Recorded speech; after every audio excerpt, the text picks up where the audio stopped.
Quadriceps, everybody knows quadriceps are important, but how much power is actually necessary in the quadriceps to run? Can anyone answer me? If I do 10 squats, is that enough for me to run, or do I need to do 100? Any ideas? Of course it is, but do I need it? What do you guys think? Regular runners, endurance runners, any ideas? Yeah, 100 is of course better, but do I need to do it? Well, not really, not really. Because what happens is, depending on your running style, and if you take the natural running style, which you have a midfoot landing, the strength in the quadriceps is used only for shock absorption. Okay, so when you fall on your foot, the shock absorption function is the primary action of the quadriceps. The forward momentum actually comes from your hips. So your knees are mainly responsible for your shock absorption. So heavier runners would need to have better shock absorption than lighter runners. And if you are running regularly, your muscles become conditioned enough and they are able to take the load. If for some reason you are getting pain in your thigh, okay, then that's an exceptional case. If you are a regular runner, proper thigh pain doesn't usually happen. You will get pain around the kneecap, of course. Okay, the pain around the kneecap is because the kneecap is not moving properly, it is rubbing against the bone underneath. So either you are moving too much to the side, or your leg is coming in, or your footwear is an issue, because of which the kneecap is not moving properly and you get swelling around the knee. But proper thigh pain in the middle of your thigh is not regularly seen. Okay. Next we go on to the hamstrings. How many of you think hamstring plays a very, very crucial role in running? You do? Yeah? Okay. Again, if you run normally, hamstrings again has a very less role to play.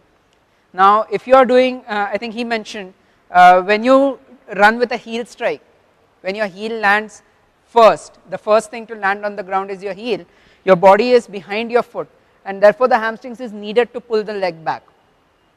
But if you are doing a midfoot running where the leg plants directly under the body, the work of the hamstrings is very little. Now there is a difference between quadriceps and hamstrings. Quadriceps, as I mentioned, is absolutely crucial for shock absorption.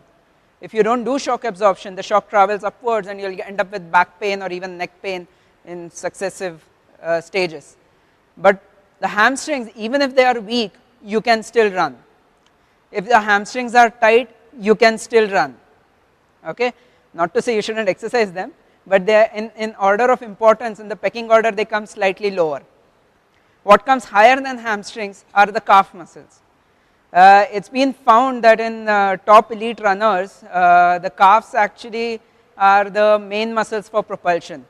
The quadriceps is actually used for shock absorption. The propulsion comes from the calves, because if you see top runners, they have long strides, very long strides, but they still land on the midfoot. So they get a lot of height when they are running. The vertical displacement is quite high, and that comes because from the calves, they jump up, right? So they get a lot of, and their calves are, they're not very agile, okay? The calves don't have that much flexibility because they're always under a little bit of tension, a little bit of tense.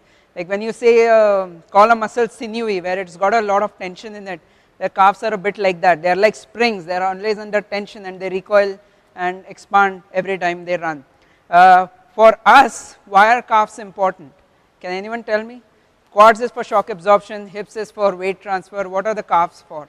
Obviously we don't have long strides and high jumps like those guys. So what are the calves necessary for in our case? Sorry?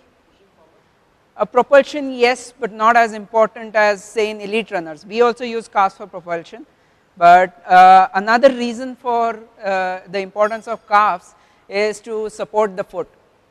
Okay, what happens is, if the calf is not doing its job properly, okay, then the lower muscles on the foot have to work harder, which they are not supposed to do or not designed to do, which is why quite a few people whose calves are weak, they get pain on the outside and on the bottom of the foot. Plantar fasciitis is very common in people who have weak calves. Okay, so calves don't directly affect the plantar fascia, but because the calves are not taking the load is transferred to the foot and you end up with problems. Okay, so these are the basic muscles.